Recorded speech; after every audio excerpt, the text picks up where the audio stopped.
Muito bem, agora 11h30 em ponto, hein? Vamos conversar aqui com um palmeirense, até porque hoje o Palmeiras pega o time do Atlético Mineiro, que é o meu galo lá em Minas Gerais, no meu estado, né, que tanto votou no Bolsonaro. Como é que é o nome da sua mãe, hein, Jair Messias Bolsonaro? Bom dia. Olinda Bonturi Bolsonaro. Nome bonito, hein?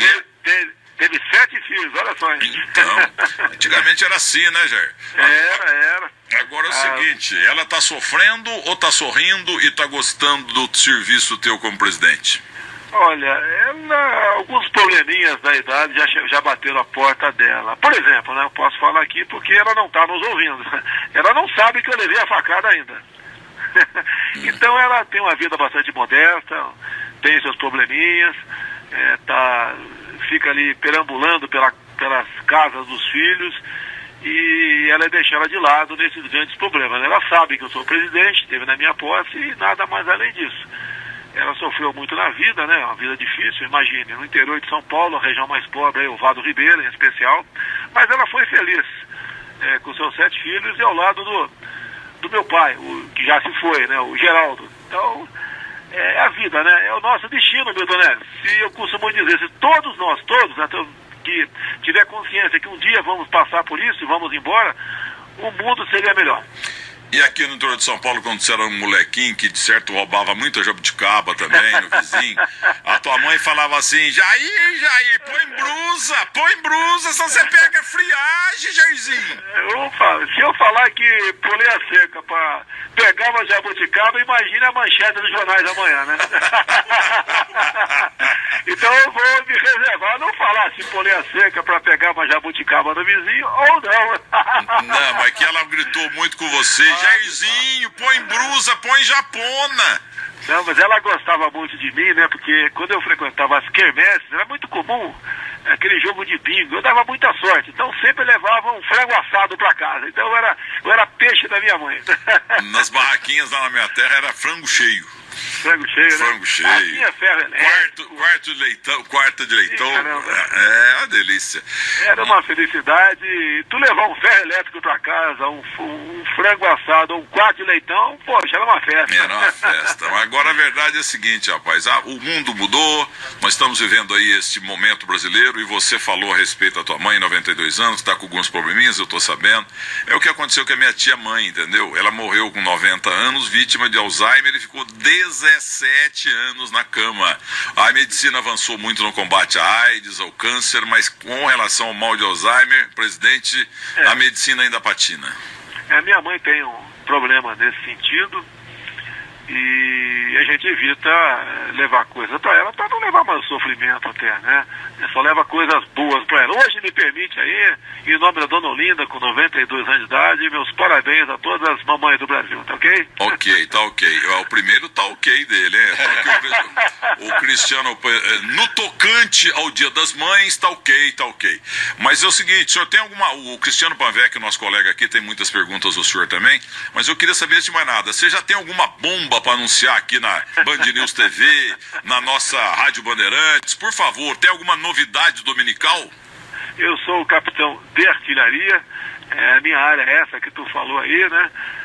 Mas as bombas eu acho que não partem de mim, vem de outros locais para cima da gente. E nós tentamos nos esquivar, contemporizar e focar no que interessa, né? O Brasil está acima de todos nós.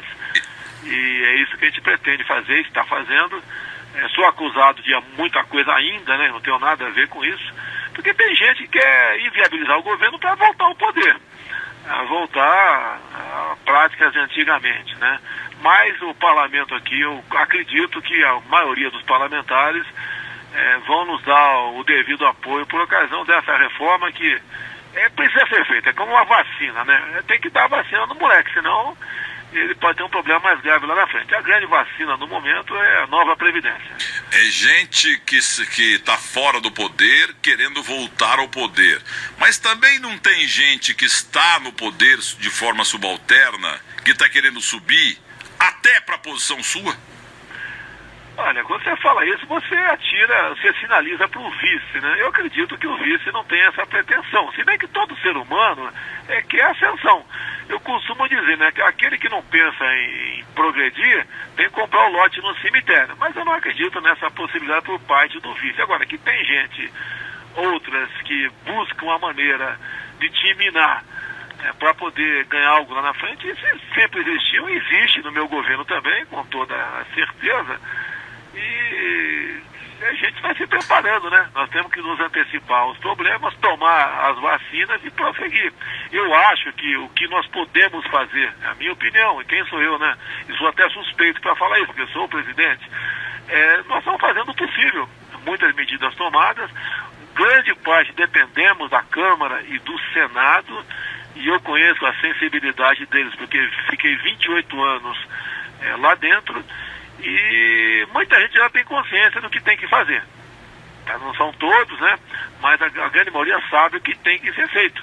E nós vamos buscar atingir esse objetivo, obviamente, com a Câmara e o Senado ao nosso lado. Não estamos formando aquilo que a grande mídia ainda fala, que tem que ter uma base, né? Eu queria que a mídia dissesse como é que é feita essa base. Já que eles criticam tanto, né? Ô, presidente, a base é feita dessa maneira, o ingrediente é esse, vai fazer ou não vai? Eu quero isso deles, pô. Mas não falo. Apenas critica que eu não tenho interlocução, que sou falho nessa questão e não formei uma base. Agora, a resposta está na ponta da língua, qualquer um sabe dar. Agora, eu queria que a grande mídia me dissesse, né, claramente, onde é que eu formaria, como eu formaria essa base. Pois não. O Panvec, nosso editor, Cristiano Panvec, conosco aqui. Cláudio Zaidan, queria que você fizesse sua pergunta, pois não, Panvec? Pois não, Milton. Presidente, bom dia para o senhor. O senhor falava sobre essa questão da base, né, a dificuldade de formar base, a importância, eventualmente, de uma base para o governo. Com uma constituição de uma base, presidente, não ficaria mais fácil o caminho para o senhor? Até porque a importância que o senhor também tem dado à reforma da Previdência, a necessidade da reforma, não ficaria mais simples um caminho do governo nessa questão? E outros pontos que têm surgido também têm sido apresentados e, eventualmente, o governo tem tomado um susto no Congresso Nacional? Cláudio, a primeira vez que falo contigo, se me permite, né, a liberdade que eu posso ter para conversar contigo. Agora, você engoliu a isca, Cláudio. Você acabou de engolir a isca que eu dei aqui. Como é que se forma essa base, Cláudio? Como é que era formada antigamente? Por favor, me responda. Antigamente era bom tomar lá da cá, né, presidente? A gente observou você que muito. Você que está falando, não sou eu. Então, olha só, na verdade, né, com todo o respeito que eu tenho aos deputados, senadores, mas até o governo passado, todos sem exceção, acabavam as eleições, os grandes partidos se reuniam com o chefe do executivo e distribuíam ali, ó, você vai ser 10 ministérios para você, diretorias de banco, presidências, estatais. Era assim que era feita. E sempre havia reclamação, a mídia sempre criticava essa forma de fazer aí a base eleitoral. O que eu quero não é pensar no meu futuro, é o futuro de quem? Dos 208 milhões que estão aí. Essa forma de fazer política não deu certo. Então, a resposta está aí. Tem presidente preso, tem um montão, tem o ex-presidente de Câmara preso, não só federal como estadual, tem municípios também, prefeitos com problemas. E nós queremos evitar isso daí. Porque se o Brasil estiver bem, todos nós estaremos bem. Eu sei que como parlamentar, o elemento gosta de fazer suas indicações, né? Tem parlamentar com boas indicações, outras nem tanto. Isso é bom para ele, garante uma reeleição dele dá prestígio, mas no momento o Ministério formado por nós tem as portas abertas para todos os parlamentares, né? Alguns criticam que não são atendidos. Logicamente, quando eles não procuram muitas vezes a ser atendido, tem que asfaltar, por exemplo, 100 km de uma estrada. Pô, não tem recurso. O que nós estamos fazendo em parte agora, com o ministro nosso aí, que é o capitão do Exército também, o Tarcísio de Freitas, nós estamos utilizando o nosso querido Exército Brasileiro, com seus batalhões de construção, para fazer, por exemplo, já começou o asfaltamento da BR-163, lá no Pará. Porque é mais barato o Exército, a mão de obra é muitíssimo mais barata, e, respeitosamente, a obra é muito melhor do que as realizadas por empreiteiras. Nós estamos fazendo o possível, o impossível. Sem recursos, fizemos um contingenciamento monstro de 40%, a questão de poucas semanas, para a gente não cair na lei de responsabilidade fiscal. Só peça o CAF é o mandato lá na frente, né? Diz que eu dei pedalada, não sei o quê, e CAF é o mandato. Sou obrigado a acordar. Agora, o orçamento, quando é feito, geralmente ele é superestimado. Porque o pessoal da Comissão de Orçamento puxa para lá, puxa para cá, atende o meu estado, o meu município, não sei o quê.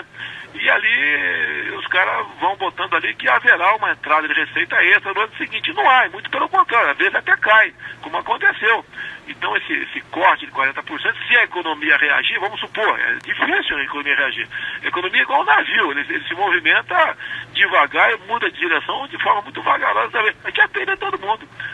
Caso contrário, pesado Cláudio, a base parlamentar é montada dessa maneira. Se alguém tiver uma outra fórmula, estamos prontos para compartilhar, né, dessa ideia e criar essa base realmente onde os parlamentares votam com o governo. Agora, eu não concordo que o parlamentar deva votar de forma cega com o governo porque ele foi atendido numa coisa ou no outra. Não é isso. Eu acho que o parlamentar tem que ter independência e votar de acordo com o seu entendimento e não de forma unânime com o seu líder, que afinal de contas, né, toda unanimidade, eu acho que o próprio Milton Neves já falou muitas vezes aí, toda unanimidade é burra. Concordo com isso. Agora, o que nós pudermos fazer pelo Brasil, eu posso dar algumas ideias aqui agora que dependem do parlamento, que eu acho que vocês vão gostar. Se vocês fossem parlamentares, votariam sem problema nenhum. Posso dar um exemplo? Por exemplo, fala no combustível, né? A culpa vem para cima de mim. Eu sou responsável pelo aumento do diesel e da gasolina. Não é verdade. Eu não tenho ingerência sobre a Petrobras. Eles têm lá um mecanismo de reajustar o combustível, levando-se em conta a variação do dólar e preço do barril de petróleo lá fora, que eles seguem essa linha, senão quebra a empresa, como no passado fizeram isso daí. Mas, por exemplo, o que eu posso fazer? Busquei ali o presidente da Petrobras, busquei o Paulo Guedes, conversei com o Rodrigo Maia, conversei também com o Davi Alcolumbre, com todo mundo que interessava, com o Almirante Bento, que é o ministro da Ciência, ministro de Minas e Energia. Por exemplo, olha só, prezados aí que da nossa querida Rádio Bandeirantes. Você pega hoje em dia, vai na usina, né? Tá lá na usina de álcool lá. O usineiro produz lá álcool e açúcar, geralmente, né? Ou um ou outro. Tá certo? Os dois. E daí o álcool, por exemplo, ele tem que entregar esse álcool para a distribuidora. Às vezes ele pega o seu caminhão combustível, roda 200 quilômetros para entregar na distribuidora, lá só troca o papel, tá? E volta 200 quilômetros para botar, encher o reservatório num posto de gasolina que fica a 2 quilômetros da porteira da usina. Então esse álcool andou 400 quilômetros. E o que nós queremos aqui? Que o usineiro possa vender o seu produto, o etanol, diretamente no posto de gasolina. Nós achamos que isso vai diminuir, em média, né, 20 centavos o litro do álcool, que você começa a fazer uma concorrência com a gasolina. Agora tem os interesseiros no meio do caminho. Você paga X impostos para levar, Y vai vir para cá. Então o imposto final X mais Y. Alguns querem, como vai estar mais perto, botar X mais Y mais Z para engolir os 20 centavos. Aí, desculpa, dá até vontade de falar um palavrão, mas com o presidente jamais falaria isso, né? Assim não dá. Então, se nós aqui agirmos com racionalidade e pensar no Brasil, nós temos como realmente buscar soluções para os nossos problemas. O presidente, é o Milton Neves de novo. O Alexandre Garcia, que eu não conheço pessoalmente, mas eu sou admirador dele. Ele acaba de postar o seguinte: fácil de perceber, os derrotados nas urnas querem impedir no tapetão que sejam postas em prática as teses vitoriosas na eleição. E o teu filho Carlos Bolsonaro repicou: os traíras e os caroneiros também. E eu pergunto, 4 meses quase, você como presidente, você está achando que é muito fácil ser presidente, está sendo muito difícil ser presidente, ou tudo normal? Esperava exatamente isso que está acontecendo? Não, a gente espera que a tormenta, né? Quando você entra aí para cruzar o Atlântico, o comandante do navio, se não se preparar para a tormenta, ele pode ser surpreendido. Agora, se eu falar qualquer coisa sobre o Alexandre Garcia, do que ele falou e meu filho, vai estar em manchete de jornais da manhã, vai estar daí gente da Câmara dando pancada em mim, falando que eu tenho que buscar o acordo, o consenso, que eu não tenho diálogo, que eu não tenho base, e isso que o Cláudio falou agora há pouco aí, né? A gente tem que buscar aí a governabilidade. Então a situação que eu estou é de bombeiro aqui também. Eu quero a solução dos problemas. Eu não vou atirar em poder nenhum, até porque nós somos independentes. Agora, eles atiram de vez em quando para cima de mim, não tem problema nenhum, né? Tá? Agora, não é fácil realmente governar o Brasil. Por isso tem que ter uma equipe de ministros que converse contigo. E eles conversem entre si. Como nós montamos o nosso ministério, nós temos que, 23 pessoas, né, estão na linha de frente, mais o vice, 24 pessoas na linha de frente para buscar soluções para o Brasil. Não é fácil não, meu prezado Milton Neves, aqui as zebras acontecem, né? Você pode ver o time lá embaixo, lá, quem diria o Fluminense, depois de estar perdendo 3-0, e fosse virar para cima do Grêmio. Tem muito gremista aí que no intervalo foi tomar o seu refrigerante ou a sua cerveja e não viu mais o jogo, tá certo? Quando começou aquela avalanche de gols do Fluminense. Mas é a nossa vida aqui e a consciência que eu tenho é que estou fazendo a minha, logicamente, né? Quem sou para falar bem de mim, mas eu acho que estou fazendo o possível pelo Brasil. Afastamos aqui momentaneamente um fantasma da esquerda no Brasil, da extrema esquerda. Olha a Argentina, o problema lá, tá para voltar a Cristina Kirchner, pelo amor de Deus. Então, olha só, nós todos temos que ver o que o presidente pode fazer e ter consciência, né, de como ajudá-lo. O pessoal precisa de ajuda, não posso governar sozinho, nem mesmo apenas mais 24 autoridades aqui do primeiro escalão que estão comigo. Precisamos de todo mundo. Vamos enfrentar essa tempestade? Vamos, né? E ter muita fé, esperança, acredito em Deus que podemos sim deixar um Brasil melhor, muito melhor do que pegamos agora no início desse ano. Cláudio Scaf Zaidan, mais uma pergunta. Ô, presidente, boa tarde já. Bom dia ainda, né? Aqui é o Zaidan que está falando. Com relação à relação com o Congresso, o Paulinho da Força soltou aquela história lá de que não podemos aprovar a Previdência do jeito que ela chegou, porque isso vai dar folga fiscal ao governo e aí o Bolsonaro se reelege. É uma posição, na sua opinião, pessoal do Paulinho ou é uma posição que prevalece hoje no Centrão, evitar a sua reeleição?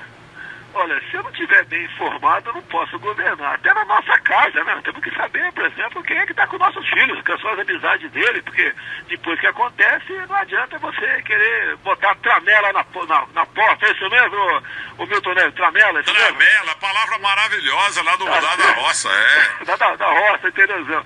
Então, e essa conversa já ouvindo, que circulava lá por dentro, não vou dizer que isso é um projeto lá do parlamento, não é, porque o parlamento é muito diversificado, né? O parlamento não é um quartel, é muito diversificado, cada um rema por um lado. Agora, o que o Paulinho ele fez quando juntou o Centrão ano passado, na campanha era do Alckmin, né? Juntou o Centrão lá, acabou uma reunião do Centrão, ele saiu e falou o seguinte, né? O Alckmin, se é verdade eu não sei, tá? Mas ele falou lá que o Alckmin, e caso o presidente, ia retornar o imposto sindical com outro nome. Pô, isso aí é que uma das coisas que mais atrapalha o Brasil são os sindicatos, que vivem em grande parte, não são todos, mas em grande parte em causa própria, tá? E o valor aproximado, não tenho de cabeça aqui, vou chutar o valor, porque eu erro também os números, então estou chutando, 3 bilhões por ano que os sindicatos arrecadavam, um dia de salário de cada trabalhador, em grande parte causa própria, tá? E isso atrapalha o desenvolvimento do Brasil. O produtor, quem tem o empresário, o patrão, tem problemas, porque o sindicato trabalha em defesa exclusiva e única, pensando apenas lá no trabalhador, né, no empregado, tudo bem, mas por muitas vezes asfixia, mata, né, aniquila aquela fonte de emprego, dada essa forma como eles trabalham. Então nós não queremos, apresentamos a medida provisória, não queremos a volta de imposto sindical, pode haver sim, mas que cada trabalhador via boleto vai deposita no banco e não um desconto automático. Então o Paulinho da Força está lutando aí, visando os interesses do seu sindicato e de quem está do lado dele, não está pensando no Brasil nessa questão. Tá certo? Agora, já que ele falou isso, né, eu acho que, já que ele falou, não estou inventando nada aqui, não está pensando no Brasil, está pensando em si apenas. Diz que uma boa reforma previdenciária agora, vamos ter folga de caixa para atender às necessidades básicas da população brasileira. Agora, não é só, desculpa, não é só o Paulinho da Força, o Centrão está, obviamente, colocando muitos obstáculos, inclusive a questão da possibilidade de caducar a MP da reforma administrativa. O senhor trabalha com essa expectativa de que chegue a data e não votem? Olha, eu tenho que trabalhar com toda expectativa. Eu acredito que o parlamento não vai fazer isso, né? Porque mais 7 ministérios aqui, ninguém aguenta. Mas tem dois, pelo menos, que eles estão retomando aí, né, presidente? Desmembramento. O que o senhor achou disso? Sim, eles na comissão, né, querem recriar, desmembrar o Ministério do Desenvolvimento urbano e recriar o Ministério das Cidades. É uma das propostas dele. Sim, isso existe a possibilidade. Agora, que é aquela velha história, se dependesse de mim, eu queria que a minha medida provisória saísse como chegou no parlamento, que está bem ajustado. Se querem criar mais um ministério, tem seus interesses, eu não sei, alguns dizem que é para atender os prefeitos, porque é uma demanda por parte deles, a questão de Minha Casa Minha Vida, que nós queremos manter esse projeto, em havendo dinheiro, manter sim, e daí tem a distribuição, né, o atendimento político, e muito mais político do que o técnico para atender isso aí. Eu acho que o Brasil todo, quase quanto é município, consegue receber algumas casas nesse sentido, para aliviar aí a falta de moradia. Presidente, já se fala inclusive do nome do secretário de Transportes Metropolitanos aqui de São Paulo, Alexandre Baldi, que seria um nome do Centrão para esse Ministério das Cidades. O senhor recebeu alguma coisa alguma sinalização nesse sentido? Já tive um informe nesse sentido, se porventura for criado, né? Você pode ver, nós temos 4 ministros aqui que são políticos. É o Onyx Lorenzoni, que foi escolha minha, ele estava comigo já há 3 anos, quando tinha 2% de intenção de votos, ele acreditou em mim, deitou o partido dele, né? E esteve do meu lado em muitos momentos pelo Brasil. Então está lá o Onyx Lorenzoni. Depois veio a Tereza Cristina, que é a ministra da Agricultura, que está na China agora fazendo um excelente trabalho, porque afinal de contas a China é o nosso parceiro número 1 na questão voltada para o agronegócio. E foi uma indicação, sim, da bancada ruralista. Porque qual o problema? Antigamente, quando um partido indicava a ministra da Agricultura, ela atendia basicamente, né, o seu partido, essa pessoa atendia. E a Tereza Cristina atende a todos os partidos, porque o parlamentar é o legítimo representante das necessidades da sua região. O outro que nós tivemos aqui foi o Mandetta, que foi uma indicação da bancada da saúde, de Mato Grosso do Sul, assim como a Tereza Cristina, por coincidência, e por coincidência era o Democrata também, porque foi uma indicação deles lá. E o Mandetta é uma pessoa excepcional, tem uma competência enorme, tem seus problemas, tem. Por exemplo, um problema aqui que vai dar o que falar, mas quando acabou o Mais Médicos, quem acabou com o Mais Médicos não foi eu. Eles resolveram bater em retirada em novembro do ano passado, dezembro. Antes eu assumi, o ditadorzão lá de Cuba, né, chamou a galera de volta, mas 2.000 ficaram aqui. Por que ficaram aqui? Constituíram famílias. Tinham famílias em Cuba, mas constituíram aqui por quê? Era proibido trazer a família para cá. Aí, Milton Neves, você vai trabalhar em outro país, você não pode levar a tua família, não. O que é isso? É ditadura. Patrocinado pelo PP, é ditadura. Recebiam também uma fração do salário. E esses, o que é natural do ser humano, como é que você gosta da tua esposa, do teu esposo, você vai ficar meses, anos fora, isso acontece. Ninguém está dizendo que tem que acontecer, né? Isso acaba acontecendo por parte dessas pessoas. Constituíram famílias daqui, tiveram filhos daqui, ficaram. E nós temos aproximadamente 2.000 médicos cubanos, que nós não temos qualquer comprovação se são médicos ou não, que estão no Brasil. Então eu falei para o Mandetta, né? Vamos buscar uma maneira de acomodar esse pessoal por um período X e daqui para frente, como médico, só via revalida. Então o Mandetta está trabalhando nesse sentido, está recebendo crítica, é um espinho, mas nós não podemos desamparar os 2.000 que ficaram aqui dentro. Então a ideia é botar por 1 ou 2 anos no plano Mais Médicos, né, que existia, parecido com isso daí, e daqui a 1 ou 2 anos, se não passar no revalida, cada um aí se vire, vai ter outra profissão, o médico não vai ser. E afinal de contas, né, tem que ter o revalida, o Conselho Federal de Medicina é favorável a isso, e eu ouço o Conselho Federal em umas questões como essa, antes de tomar uma decisão, porque nós temos que viver em harmonia aqui, temos que atender quem vem de fora para cá de forma legal, temos, tá? Quem está fugindo de ditaduras, como da Venezuela, como de Cuba, esses que ficaram aqui, isso aí faz parte dos nossos protocolos. Agora não podemos prejudicar os nossos aqui de dentro. Ô presidente, o Sérgio Moro disse que chegar ao Supremo é como ganhar na loteria. Ele falava no sentido da dificuldade, né? Que é como ganhar na loteria. No ano que vem, em novembro, se aposenta o Celso de Mello. O Sérgio Moro vai ganhar na loteria no ano que vem? Eu queria ter ganho na loteria no dia de ontem, né? Fiz um bolão com os amigos aqui, depois joguei por fora sozinho também. Realmente ele falou isso, né? Se é que eu não ouvi da boca dele, não conversei, porque a gente tem que tomar um cuidado terrível hoje em dia com o que se escreve por aí, tem muitos fake news, mas o ganhar na loteria levando em conta que a cada 2 anos, a média, um novo ministro para o Supremo. E uma pessoa da qualificação que ele tem, eu acho que se realizaria lá dentro. E eu fiz um compromisso com ele, porque ele abriu mão de 22 anos de magistratura. Eu falei, a primeira vaga que tiver lá está à sua disposição. Obviamente, ele teria que passar por uma sabatina no Senado. Claro. Eu sei que não lhe falta competência para ser aprovado lá, mas uma sabatina técnico-política, tá certo? Então, o Moro, eu vou honrar esse compromisso com ele, e caso ele queira ir para lá, será um grande aliado, não do governo, mas dos interesses do nosso Brasil dentro do Supremo Tribunal Federal. Então Sérgio Moro será o seu indicado para a vaga de Celso de Mello. A primeira vaga que tiver, eu tenho esse compromisso com o Moro, e pretendo não, se Deus quiser, né, nós cumpriremos esse compromisso. Eu acho que a nação toda no Brasil vai aplaudir um homem desse perfil lá dentro do Supremo Tribunal Federal. Agora, deixa bem claro aqui para vocês todos os ministros que eu escolhi, entre eles o Moro, tá certo? Tem carta branca dentro do seu respectivo ministério. Eu tenho poder de veto a possíveis nomes que, porventura, eles indiquem nesses ministérios. Então, esse é o compromisso. E eu falei para todos eles também, caso indique algum nome, como indiquei para a Tereza Cristina, o secretário da Pesca, eles têm o poder de veto nos nomes que eu indiquei também. Logicamente, com a devida fundamentação, tá certo? E assim sendo, os ministros que estão comigo, todos, né, são unânimes, dizer que estão felizes com o seu trabalho, porque eles são os responsáveis do produto final do que eles fazem dentro do seu respectivo ministério.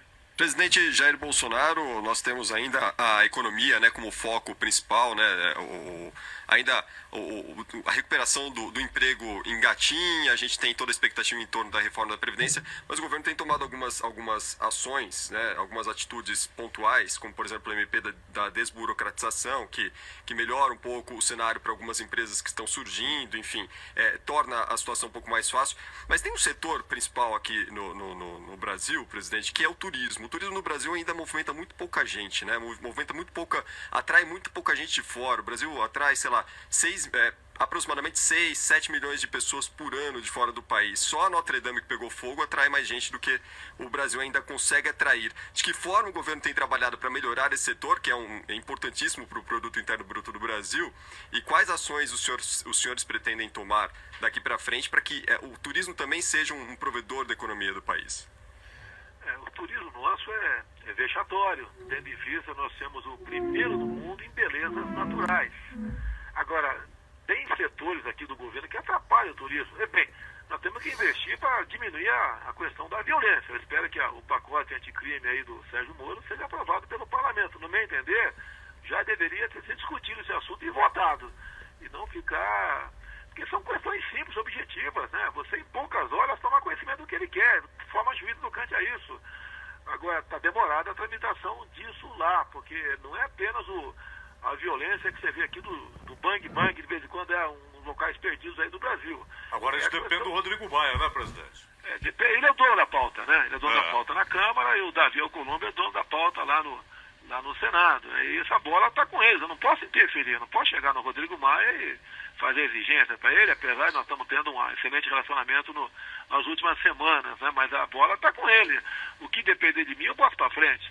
Você vê turismo, uma coisa que eu tenho falado e vale a pena falar com vocês, né? O pessoal já ouviu falar em Cancún, pô, maravilha, não sei o quê. Agora volta aqui para o Brasil. Nós temos a Baía de Angra, uma região maravilhosa, não me entender, com todo respeito, né? A única diferença é que a água não é mais cristalina do que Cancún, mas é cristalina também, temperatura amena, não tem onda, centenas de ilhas, muitas delas com praias maravilosas, mas você não pode desenvolver o turismo lá, sabe por quê? Os xiitas ambientalistas demarcaram aquela área como estação ecológica de Tamoios. E não pode fazer mais nada lá. Então o que eu tenho conversado com o ministro do Turismo, com o Ricardo Salles, nosso ministro do Meio Ambiente, uma pessoa excepcional, que realmente está fazendo o casamento da questão ambiental com o desenvolvimento econômico, tá? E o ministério não é dele, é do Brasil, e ele tem feito um trabalho excepcional. Nós queremos abrir aquela região para que a iniciativa privada desenvolva realmente o turismo lá. O que precisamos fazer? A primeira é revogar um decreto. É o decreto que demarcou a estação ecológica. Isso aí é comigo, não tem problema nenhum.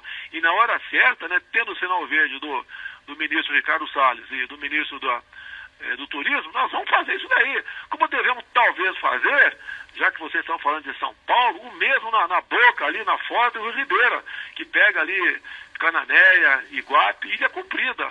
Ali a estação é Córrego da Jureia. A paulistada que descia para lá para pegar um robalo de currículo, né? Aquele que o barquinho vai andando, vai puxando o anzol com isca artificial, que gastava uma grana lá, que se divertiam com isso. A ampliação da estação em Córrego da Jureia prejudicou isso daí. Nós queremos preservar o meio ambiente, mas se qualquer país outro do mundo tivesse essas maravilhas que tem aí, Boca do Rio Ribeira, aí em São Paulo, Baía de Angra, esse pessoal estaria faturando bilhões de reais por ano com turismo. Nós não podemos. Essa política xiita ambiental que estamos removendo entulhos. O primeiro entulho é botar para fora e botar brasileiros, patriotas, competentes, na frente da superintendência de IBAMA, ICMBio, e tirar esse entulho que está lá, que não presta em grande parte, né, não são todos, não trabalham para o Brasil. Até inventaram uma multa para mim em Angra, né, em 2012, eu estaria cometendo um crime ambiental, né, segundo eles, com um barquinho de borracha, um caniço na mão. Agora, me autuaram num dia e hora que eu tinha apertado o painel de presença em Brasília. Então, eu não estava. Eu ando na região, sempre andei, não nego. Agora, naquele dia eu não estava lá. Foram até incompetentes na perseguição que faziam contra mim. Tá certo? Então, isso aí dá para resolver. Dá para resolver. E a questão da violência, tem que botar um ponto final, não dá para botar, mas diminuir essa temperatura é com medidas rígidas. É o Moro falando da progressão de pena, que não pode o elemento aí cumprir um sexto a pena ele para casa. Esse saidão da menina Rochitoffen, que vai ser agora, segundo a justiça, teria participado da morte dos pais, né, e da mãe, obviamente, sai agora nesse saidão. Tá certo? Então isso tudo, você tem que... E a política humana tem que ser redirecionada também, tá? Então muita coisa tem que ser feita e passa pelo parlamento. Agora, presidente, com relação ao turismo, o Marcelo Álvaro Antônio vai continuar? Olha o que acontece, o Marcelo Álvaro Antônio. Tem uma acusação de laranja contra ele aí em Minas Gerais, né? E eu trabalho com o Sérgio Moro tocante a isso. Lá atrás, quando o Moro era juiz ainda, não tinha aceitado, tá do meu lado, ele perguntou para mim se uma investigação chegar a ministro, qual vai ser a tua linha de ação? Porque a Polícia Federal está lá com o Sérgio Moro. Eu falei, olha, vai pro pau, e o caso está indo para frente, o caso do Marcelo Álvaro Antônio, está indo para frente. Se tiver algo robusto no meio dessas denúncias, de lá para cá, etc., a gente toma uma providência. Agora não pode pintar denúncias apenas contra gente nossa, né, que está no governo ali, se não tiver materialidade. Senão eu vou ter que mandar embora todo mundo. Você pode ver, o PSL no Rio de Janeiro, a acusação em cima do seu presidente de ter 3 mulheres laranja. Depois você vai, quem são as 3 mulheres? Tá lá, 3 mulheres, tá lá, você pega o nome delas. Cada uma recebeu, sabe quanto, Milton Neves? R$2.800. É isso aí, R$2.800. Por que receberam R$2.800? Para pagar o contador. E a imprensa nos acusa, né, porque o meu filho era o presidente do PSL regional em cima disso. E agora vai afastar meu filho do Senado por causa de R$2.800 para 3 mulheres. Acusar de laranja, essa é uma acusação política maldosa, sim. Não pode ser o mesmo que está acontecendo com o Marcelo Álvaro Antônio, pode, agora tem que investigar. Todo mundo tem que ter chance e direito à legítima defesa. E o Marcelo Álvaro Antônio, até o momento, está fazendo um bom trabalho no turismo. Teve no exterior agora, assinou contratos com outros agentes para vir gente para cá. Foi também, partiu dele também a iniciativa da não reciprocidade de vistos para 4 outros países. O Canadá, Japão, Estados Unidos e mais um. Isso já fez, de lá para cá, multiplicar por 2, 100% o número de reservas confirmadas de pessoas desses países para vir para cá. E quando vem um turista para cá, ele vai ficar em hotel. Ajuda aí a taxa de ocupação na rede hoteleira, é gente que vai sair à noite, tomar um refrigerante, uma cerveja, vai gastar dinheiro no shopping, gastar de táxi, no Uber. Isso que nós estamos fazendo. É o que nós podemos fazer. E olha só, como é que pode um país tem 7 pantanais, ali o pessoal fala Pantanal Mato Grossense, mas são 7 pantanais. Praticamente não ser relevante a entrada de divisa para a gente que queira visitar o Pantanal ou a região amazônica. Eu vi no Japão outro dia, na imprensa aí, pequenos aeroportos, né, feitos em cima de lagoas no Japão.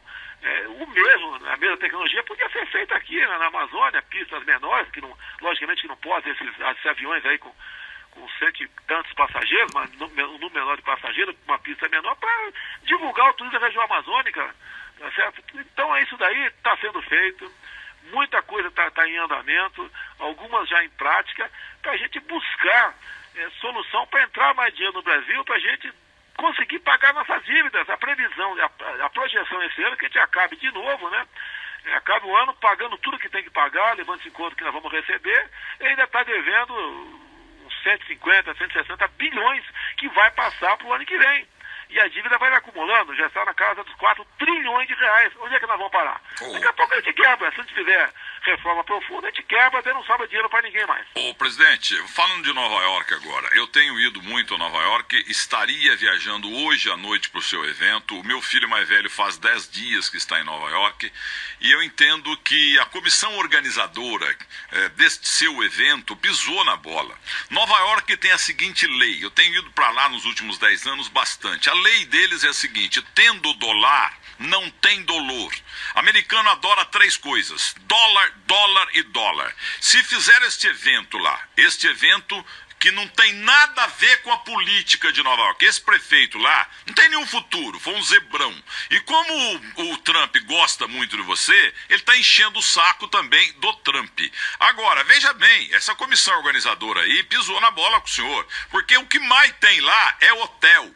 Hotéis maravilhosos. Se o outro hotel também não aceitou, como o museu não aceitou, vamos lá pro St. Regis, ali do lado do Central Park. Ou então vamos lá pro Four Seasons em Tribeca, onde eu tenho um buraquinho lá também. Entendeu? E com espaço para 1.000, 2.000, 3.000 pessoas. Eu ia ficar com meu filho na mesa central do Bradesco. Todo mundo comprou passagem, reservou hotel, etc e tal. E o prejuízo foi muito grande. Agora, esse negócio de ir pro Texas é passar recibo de que o senhor perdeu a parada. E o senhor não perdeu nada. Na verdade, quem perdeu foi quem organizou o evento. Então, se o museu não quis, esse tal outro hotel não quis, tem 300, 400, 500 hotéis lá que querem, porque tendo dólar, não tem dolor. Por que vocês não mudaram para outro hotel lá? O Eineg, companheiro nosso aqui da Bandeirantes, na Band News FM, nós fizemos um debate outro dia aqui e empatamos, pensando nós a mesma coisa. O prefeito lá, ele manda lá na prefeitura, mas ele não manda no dia a dia do povo do comércio local. O senhor tinha 1.000 hotéis para fazer esse evento. A comissão organizadora errou. Meu prezado Milton Neves, vai além disso. Primeiro, a premiação para mim veio da Câmara de Comércio do Brasil e Estados Unidos. Tem nada a ver com o prefeito, apenas aconteceria lá na cidade dele. E quando isso ocorreu e seria no museu, ele foi para cima da direção do museu: eu não quero ficar aqui. E um montão de adjetivos jogou para cima de mim. Daí pintou um hotel, ele foi para cima do hotel, não sei com que pressão, não vai ser. E eu levando pancada. E ele se organizando lá, falando abertamente para o pessoal jogar ovo, jogar estrume, jogar o que foi em cima de mim. Então uma coisa é eu ir para São Paulo agora e enfrentar uma manifestação do povo, sem problema nenhum. Agora imagina o prefeito trabalhando contra mim, fica complicado. Eu não posso ir para um evento desse, que com toda certeza infiltraria a gente para fazer balbúrdia lá dentro, tá? Eu podia levar uma ovada na cara, e essa é a imagem que eu ia levar para o mundo todo. Agora, por 10 dias, aí você tem razão, Milton Neves, a organização não fez nada para acalmar a situação, me deixou sozinho. A imagem para o mundo que eu estaria sendo pessimamente recebido nos Estados Unidos, e não é dessa forma. Eu fui muito recebido pelo Trump, sempre manifestei minha consideração, meu respeito ao povo norte-americano.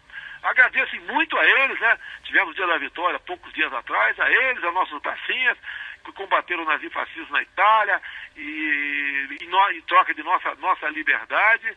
Agora, pro Texas, o que acontece? Nós marcamos para lá, não é passar recibo. Lá vou ter um jantar previsto com o Bush, o senador Ted Cruz presente, várias personalidades, gente do negócio também. Vai ser menor? Vai, mas eu não vou deixar de ir aos Estados Unidos. Milton Neves, eu não posso, com todo respeito, na tua casa e teu filho falar que vai jogar uma bandeja de macarrão em cima de mim. Eu estou na tua casa, pô. Agora, não é esse o comportamento de um prefeito. Afinal de contas, esse prefeito, ele quer disputar as prévias pelo democrático para concorrer contra o Trump. Não vai conseguir nada. Ele é um fanfarrão, um paspalhão, um bobalhão.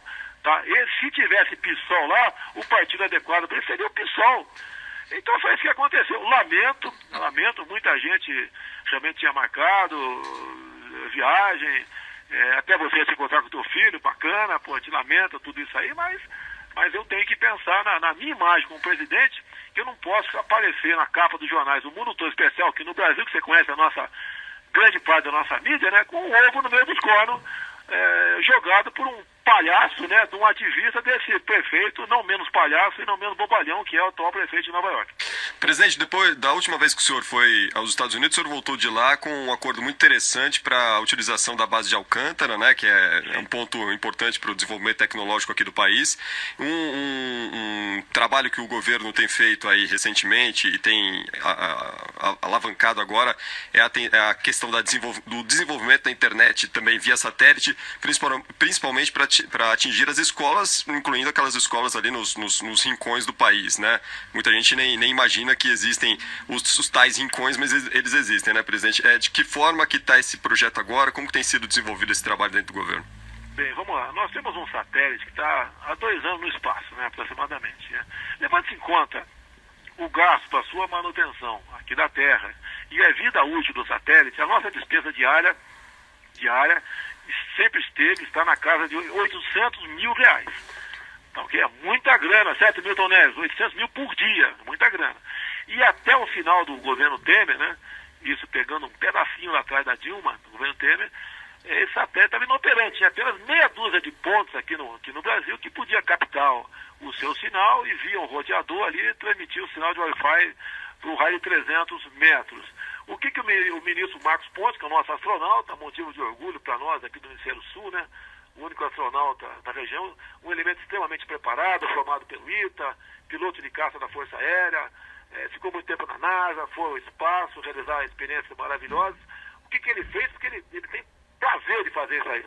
Ele conseguiu reativar esse projeto. Tinha algumas barreiras jurídicas, foi atrás. E hoje, por exemplo, nós na semana passada comemoramos aqui a milionésima, né, criança atendida com esse sinal de satélite para transformar esse Wi-Fi dentro da escola. Então, nós atingimos 1 milhão de crianças com acesso à internet dentro das escolas. São 3.200 escolas já atingidas, né? 2.000 no Nordeste. E nós temos, até o final do ano, devemos chegar a 10.000 escolas atendidas e a nossa capacidade, nosso limite, são 50 mil pontos. Logicamente, precisamos de muito mais do que isso. Agora entra a base de lançamento de Alcântara. Esse acordo assinado com os Estados Unidos foi excelente. Até o próprio governador do Maranhão, que é do PCdoB, esteve comigo a semana passada e falou bem desse acordo com os americanos. Agora, o que nós precisamos é desenvolver ciência, né, tecnologia, investir nessa parte, né, para que nós possamos fazer nosso satélite no futuro, porque um satélite desse custa caríssimo e nós vamos comprar lá fora. E cada vez que acaba a vida útil dele, comprar outros. Nós temos que ter mais, não para 50 mil, né, para alguns milhões de pontos poder instalar aqui no Brasil, para que toda a garotada tenha internet nas escolas e, através da internet, aperfeiçoe o seu conhecimento. Então, esse projeto foi levado avante, não é nosso, né, mas estava parado. O Marcos Pontes conseguiu aí retirá-lo aí do fundo do baú, botar para funcionar e está sendo espetacular. E fizemos uma videoconferência com a cidade de Cavalcante, interior aqui de Goiás. Para chegar lá, Milton Neves, você vai de avião, né? Depois você pega e sai de terra, pega barco e chega em Cavalcante. Então você vai ver a alegria da molecada lá. Eu acho que vão poder até assistir algum jogo talvez o jogo do Palmeiras Atlético hoje via internet. O presidente, mudando de pato para ganso, eu estou aqui atento, é claro, de fone no ouvido. O senhor está muito fluente. Ao contrário do começo, o senhor estava claudicante nas declarações. Hoje o senhor está muito fluente, o senhor está cada vez melhor. Mas agora uma dica de um profissional, um caipira aqui. Pega nos Estados Unidos aí, com a sua assessoria, é fácil, fala lá com o Fábio Weingarten, que eu conheço há tanto tempo. Pega uns tapes do Barack Obama. O senhor precisa melhorar agora na comunicação de TP. Quando o senhor fala em público, olhando para a direita, olhando para a esquerda para a direita, direita para a esquerda. Nessa fala, o senhor está falho. Então, a dica aqui de um brasileiro observador. O Obama é o melhor vedor, leitor de TP, de uma grande personalidade política que ele sempre foi, e o senhor agora o é. na hora de falar em público, olhando para a direita, olhando para a esquerda. 5 minutos de treino por dia, numa semana o senhor fica bom, vendo o Obama. É um teleprompter moderno, né, que quem está na plateia parece que você não está lendo, mas está lendo. Eu rascunhei ontem, né, um pronunciamento sobre a questão do decreto das armas, tocando em outros assuntos, para dar mais ou menos 8 minutos, um pouquinho longo. E pretendo fazer esse pronunciamento agora na terça-feira, nesse sentido, indo na tua técnica. Parece até que nós combinamos você me questionar nessa questão, e eu agradeço, porque realmente eu preciso de conselhos e sugestões para melhor se comunicar. Agora, me desculpa que eu me inspirei nesse teleprompter, né, no Trump, que ele também usa o teleprompter. E ele faz brilhantes pronunciamentos, e eu estava preocupado, como é que ele faz isso tudo, né?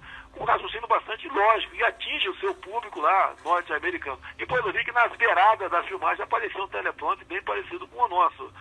E você sabe, né, Milton, se eu falar alguma coisa de improviso, vê quando eu falo, como fiz um pronunciamento agora na sexta-feira para 1.000 funcionários da Caixa Econômica Federal de improviso, deu 10 minutos. Quem quiser entrar na minha página, assista que vale a pena.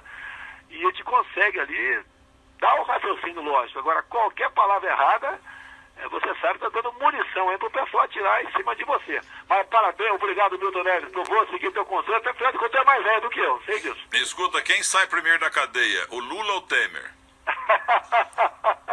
O Temer não foi julgado ainda, né? Vai ser julgado o HC dele agora terça-feira. Eu acho que ele sai, tá certo? Mas está chegando aí, se não me engano, setembro, outubro, o Lula pode requerer os benefícios daquela progressão de 1/6 da pena, né, para ele sair, e está no projeto do Moro. Isso aí é esse tempo mínimo para se cumprir de pena até poder requerer a progressão, vai ser majorado. Então, por isso, talvez aí alguns defensores do Lula, os petistas lá do parlamento, pelo menos, né, não querem botar em votação o projeto do Moro, porque poderia retardar a saída do Lula da cadeia. Presidente, o senhor falou do decreto de armas, né, que o senhor deve fazer um pronunciamento sobre o tema nesta semana. O senhor deixou muito claro ali ao assinar o decreto na semana passada que estava ali no limite da lei. Na sequência apareceram alguns questionamentos em relação ao texto, como que o senhor recebeu esses questionamentos, de que forma que o governo também vai trabalhar para que, de fato, o Estatuto do Desarmamento lá atrás passe a valer de fato aqui no país, algo que algumas pessoas tendem em não aceitar, né, presidente? A primeira coisa, eu sou escravo do povo, poxa. Eu tenho que, quem dá o norte para mim é o povo que está aí, e não o contrário. E o que aconteceu em 2005? Houve um referendo, onde o povo decidiu lá, foi votar se queria ou não que tivesse o comércio de armas e munições no Brasil. E o povo falou que queria esse comércio, se não me engano 65%, né? 2/3. E era no governo do PT, o Lula, ele simplesmente por decreto também, ou por determinação para baixo, né? O pessoal gosta de dar ordem para baixo, chamar o ministro no canto e dar uma ordem para ele, se não fizer isso aí, tu tá na rua. Comigo não tem isso, converso com todo mundo, e quem vem trabalhar comigo sabe da minha linha, sabe do nosso comprometimento com o futuro do Brasil. Isso daí, então, de 2005 para agora, sei o quê, 14 anos, faz as contas aí, 14 anos. Os governos não respeitaram a vontade popular. E eu simplesmente, por decreto, passei a respeitar. Ou seja, foram, na verdade, 2 decretos. Um no começo do ano, da posse de arma de fogo, e esse, mais basicamente, atendendo mais os CACs, né? Que é o colecionador, atirador e caçador. Deixa bem claro, ninguém está liberando caça no Brasil, não. Deixa bem claro isso aí. É que está lá esse ser perdido nesse agrupamento aí de pessoas que são amantes desse esporte. Então nós permitimos o quê? Poxa, por exemplo, o caçador, esse pessoal do CAC ia para o stand e voltava com uma arma desmuniciada. Nós, pelo decreto, sem infringir a lei, estamos dando direito para eles irem e voltarem para o stand, né, com arma municiada. E obviamente, problemas que eles tinham no passado, das polícias, né, pegar o elemento municiado e ir voltando para o stand, tinham problemas. Então acabamos com esse problema. Esse pessoal está satisfeito com esse, mas tem mais. Tá? Por exemplo, aproveitamos agora também. Você tinha direito a 50 cartuchos por ano. Você tendo a posse de arma de fogo, posse, não passando para até 1.000. Pô, ninguém que tem uma arma de fogo vai querer usá-la para o mal, para fazer uma besteira. Não vai, porque está ali uma parte, né, da identidade dele, está naquela arma. É questão do fazendeiro, ou chacareiro, tá? Ele tinha arma de fogo, a posse, dentro ali embaixo do telhado da sua propriedade. Nós estendemos para todo o perímetro da propriedade. Então o cara pode montar no teu cavalo, subir no teu trator e armado, sem problema nenhum. Isso antigamente era crime, né? Era porte de arma, era posse de arma de fogo ilegal. Deixou de ser. O registro das armas, que era 5 anos, passamos para 10. Como queremos passar agora também para o projeto de lei ou medida provisória, depende do entendimento aí com os presidentes da tua casa, passar a validade da carteira de motorista de 5 para 10 anos. Ajuda, facilita o povão aí que, em vez de perder um dia, 2 dias da sua vida aí, no prazo de 10 anos para renovar a carteira, ele para passar um dia só, vai gastar menos dinheiro também. Podemos acabar também com simuladores. O cara não tem que fazer mais simulador para poder tirar a carteira nacional de habilitação. Eu e o Milton Neves estamos no tempo aí vamos pro pau, vamos lá e dirigimos até hoje, sem problema nenhum. Vai diminuir o preço da carteira de motorista, que está próximo a R$2.000. É um absurdo. Só pode tirar a carteira de motorista quem tem dinheiro no Brasil. Quem não tem, ou não dirige, ou dirige na clandestinidade, que nós não queremos isso aí. Tá? Então a questão das armas é a mesma coisa. E nós estamos respeitando o legítimo direito de defesa do cidadão. Quem não quiser ter arma, que não tenha. Mas não pode tirar esse direito, né? Essa possibilidade. Quem quer ter uma arma na tua fazenda, na tua casa, a tenha. Porque afinal de contas, é a maneira que nós estamos defendendo a nossa família. Né? Eu que sou homem aqui, defender a minha esposa, pô. Se um cara entrar na minha casa, eu sei que o cara vai barbarizar. Entre ele e eu, sou mais eu. Tá certo? É a minha família. Entrou na minha casa, tem que levar chumbo mesmo. E temos projeto, está para apresentar nos próximos dias, né? Como está também no projeto do Sérgio Moro, a questão do excesso. Um policial, né? Dá mais 2 tiros no vagabundo, ele é punido, né? Acaba pegando uma cadeia por excesso. Eu quero que isso valha para você, cidadão de bem que tem em casa também. Você tem uma pistola dentro de casa, tem 15 mais 1, né, na tua arma, não interessa a marca dela, que nós abrimos para importação de armas também. Se o cara entrar na tua casa, tu descarrega em cima dele, pô. Se ele pegar 5, 10 ou 15 tiros, ou 16, é problema dele. Se morrer, do que depender de mim, vai depender do parlamento, você responde, mas não tem punição. Diminui a violência, nem um vagabundo mais vai invadir casa, porque ele sabe, opa, talvez tenha uma arma lá dentro. E se o cara atirar em mim, ele vai ganhar a medalha do presidente, e não um processo. É isso que nós queremos, pô. E não, o Brasil não vai ser bang-bang. No período militar aí, o pessoal critica, fala tanto em ditadura, você comprava, ô Milton Neves, tu ia lá na Mesma e comprava um 3/8 dar presente pro teu pai. E não tinha essa violência toda que tem hoje aqui. Então nós temos que confiar, estamos acreditando nas pessoas. E dessa forma, acredito eu, você ajuda a melhorar o Brasil, diminui a violência, ajuda no turismo, e traz paz para as nossas famílias.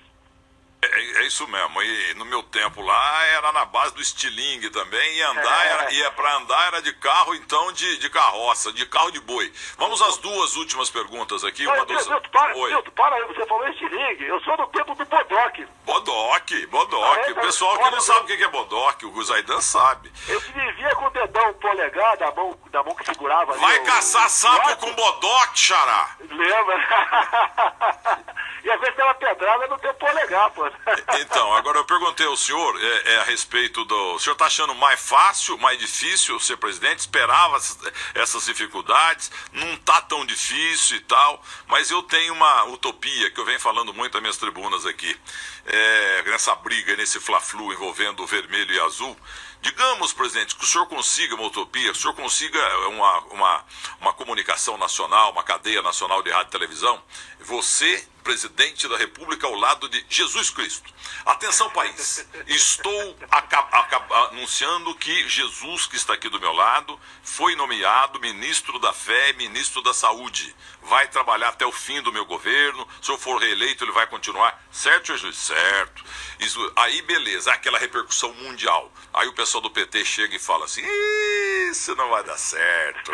Jesus até que não é ruim, mas está fora de forma, está desatualizado, não sabe nem que o Corinthians foi campeão do mundo, não sabe nada o que está acontecendo. Tira Jesus daí, bota outro, esse aí não tem futuro. Olha, é duro. Eu não, por isso que não aceitei até hoje ser candidato a senador, deputado, vereador ou prefeito de Muzambinho, porque é duro agradar todo mundo. Jesus seria vetado pelo PT. Vamos lá, Cristiano, pergunta curta, resposta curta, porque o homem tem que trabalhar. Então, Milton, peraí, Milton, o meu nome é Jair Messias Bolsonaro. Então você é amigo do homem, pô.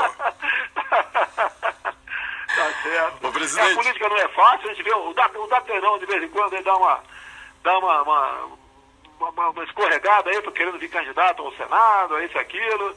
E o Datena... E ele teria sido eleito. Teria, tranquilamente. Seria um excelente senador por São Paulo, sem problema nenhum. O presidente, a última pergunta de minha parte, em relação ao COAF, a gente falava um pouco mais cedo sobre a MP da reforma administrativa e naquela discussão lá nessa semana lá no Congresso, o COAF acabou saindo do Ministério da Justiça, das mãos ali do Sérgio Moro, voltando para o Ministério da Economia. Os seus interlocutores ali no Congresso falam em uma tentativa de mudança no plenário, ao que se espera já nesta semana. Como que o senhor avaliou essa mudança? O senhor vai trabalhar para que as coisas sejam restabelecidas nessa questão do COAF também? Não há dúvida, né? Quando nós sugerimos o COAF lá para o Moro, é para exatamente que ele tenha mais facilidade de trabalhar no combate à corrupção e lavagem de dinheiro. A mãe dos problemas são nessas duas áreas aí. Então vai para plenário isso aí, pelo que eu sei, o partido PSL vai defender a manutenção na justiça, vai pedir votação nominal e acho que o pessoal vai estar pressionado. Eu já fui pressionado quantas vezes como deputado, né? E acho que tem tudo para ser mantido lá com o Moro. Agora vamos supor que vá lá pro Paulo Guedes, né? O ministro da Economia. Poxa, vai ter uma linha direta com o ministro da Justiça, pô. Nossos ministros conversam entre si. É uma medida inócua, no meu entender, um desgaste para quem for votar para ir para a economia é desnecessário. Porque o Moro, precisando de informações, em tempo real vai ter as informações. O Moro, com toda certeza, né? Como ele conversa e se dá bem com o Paulo Guedes, vai ter gente indicada por ele dentro do COAF. E o COAF é importante. Agora, o COAF tem que ser suas limitações. Não pode vazar? Não pode vazar. Como o ano passado vazou muita coisa, é um arrepio da lei. A gente pode não gostar da lei no tocante a isso, mas se infringi-la, alguém tem que pagar o pato no tocante a isso aí. O COAF é um órgão de assessoramento, não é de investigação de nada, é apenas de assessoramento às autoridades que buscam conter a fraude através de movimentações aí suspeitas, se iniciar um processo, para isso serve o COAF. Ô, presidente, o Cláudio Zaidan, que é um caipira, vai fazer a última pergunta. Eu também sou um caipira, o senhor também é um caipira, conhece a Rádio Bandeirantes há tanto tempo, eu tenho um presente pro senhor aqui, ouça bem.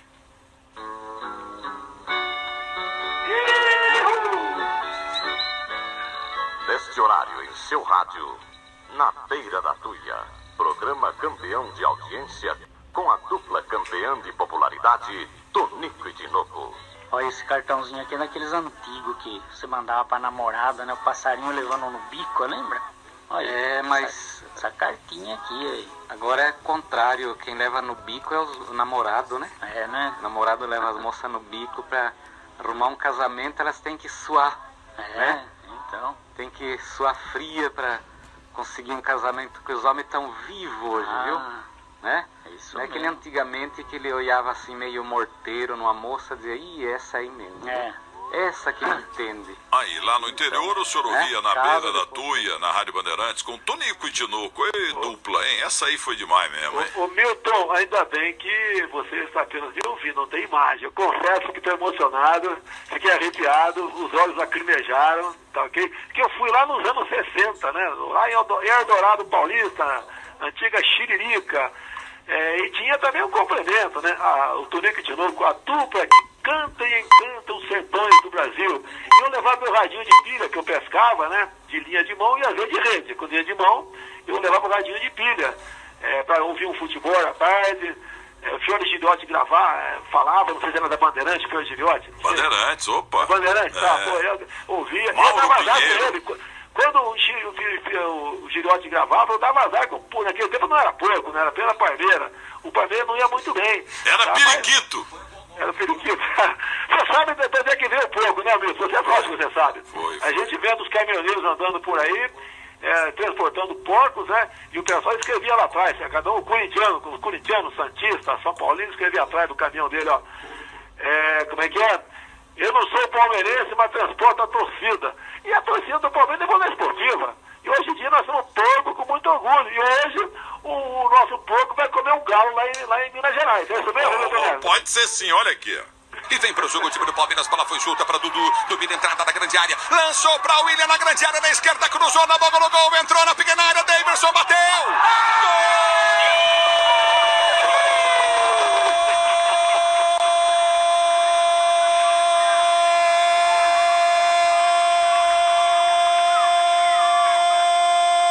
Gol do título do Palmeiras, Daverson!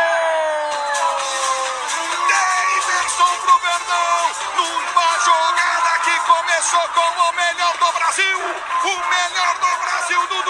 Dudu ergueu a cabeça, cruzou, soltou na grande área, o William entrou, bate cruzado, Daverson entra, o William inteligente demais, um presente pro Daverson que entra. Aí, ó, Ulisses Costa narrando o gol do Palmeiras. Foi legal, É muito bom. Mas, presidente... olha só, Milton, Oi. O porco esse ano vai ser bicampeão mundial, hein? Escreve aí, tá ok? A baleia do Santos vai engolir o porco.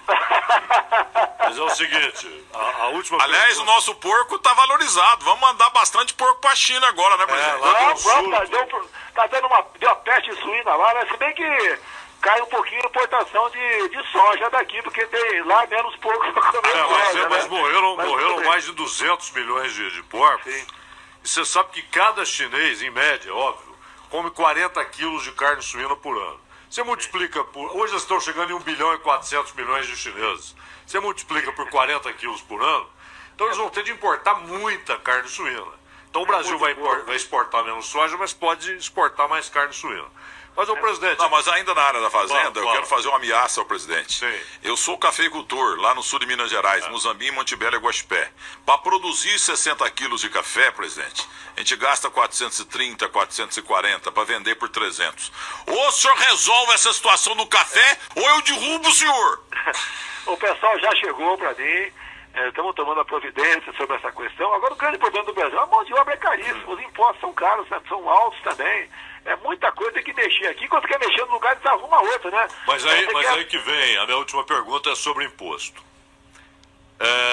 Em 96, o Fernando Henrique, isso ficou como uma herança terrível pro trabalhador brasileiro. Ele deixou de corrigir a tabela do imposto de renda. E depois os governos que o sucederam, Lula, prometeram que haveria o reajuste da tabela e não houve. Inclusive, os auditores da Receita falam que hoje a defasagem está próxima de 100%. Quase 100%. Então, o governo hoje tira do nosso salário, eu que sou assalariado, muito mais do que poderia, simplesmente não corrigindo a tabela. O senhor pretende mudar isso, talvez no âmbito da reforma tributária? Eu falei com o Paulo Guedes, né? A reforma tributária a gente vai tentar, sim.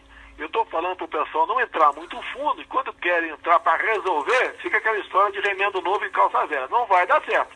Há 28 anos na Câmara, sempre tentaram resolver, não resolver. Tu pedi o pessoal ir mais devagar um pouquinho, que dá para resolver muita coisa. Hoje em dia, o imposto de renda é redutor de renda. Falei para o Paulo Guedes que, no mínimo, esse ano, eu tenho que corrigir, de acordo com a inflação, a tabela para o ano que vem. E, se for possível, ampliar ali o limite de desconto, como educação, saúde. Isso é a orientação que eu dei para ele. Espero que ele cumpra, porque orientação não é ordem, mas pelo menos, né, corrigir o imposto de renda pela inflação, isso com toda certeza vai sair. Presidente, então um grande abraço ao senhor, muito obrigado pela atenção, a família Bandeirantes agradece, porque não é fácil falar com o presidente durante tanto tempo. O Datena que bateu um recorde mundial outro dia, falou com o senhor na televisão umas 3 horas, uma coisa incrível, ou até mais. É uma honra para todos nós aqui. É um prazer falar com pessoas da imprensa que são isentas, não ficam pegadinhas ou com maldade, né? E que tem um compromisso com a verdade, acima de tudo, e com o destino do seu país. Datena, tu aí... O Cristiano, o Cláudio, aquele abraço, muito obrigado pela oportunidade. Parece que o Palmeiras hoje que vença o melhor, se um pouco perder, a gente vai ficar chateado, mas continuamos todo mundo aí amantes cada vez mais do nosso futebol brasileiro. Abraço, presidente. Muito obrigado mesmo. Excelente qualidade de som. Parabéns aqui ao time do João Bisev, do Rafael Palmeira, Cristiano Panvec, nosso passarinho, que tem muito lá na roça também, Cláudio Scaff Zaidan, que nasceu na roça, e Jaime Weingarten, pai dele, Maurício Weingarten, meu velho companheiro de Macabidas, Israel, em 85, 89 e 93. Agora o homem tá lá nos altos, nos píncaros da glória, hein? Aproveita e fala pra ele daqueles dois lá, ó, da Cesário lá, ó. Fala com o Moro lá sobre aqueles dois lá, ó. Que eles não honram a história judaica maravilhosa, os judeus maravilhosos que mudaram a minha vida a partir de 85. Precisamos acertar isso aí com aqueles dois lá. Aliás, o senhor é que é culpado, o senhor é que me apresentou essas figuras. Aliás, uma delas, aquela figura realmente horrorosa, viu? Como que é? Jaime? O Jaime. Você falou Jaime. Não, não, é o Fábio Weingarten. Mas fica tranquilo, Fábio. Eu sou sempre o Leonardo, fica tranquilo. É o Fábio Weingarten. O nome do meu filho do meio que cuida das fazendas lá de Minas Gerais, entendeu?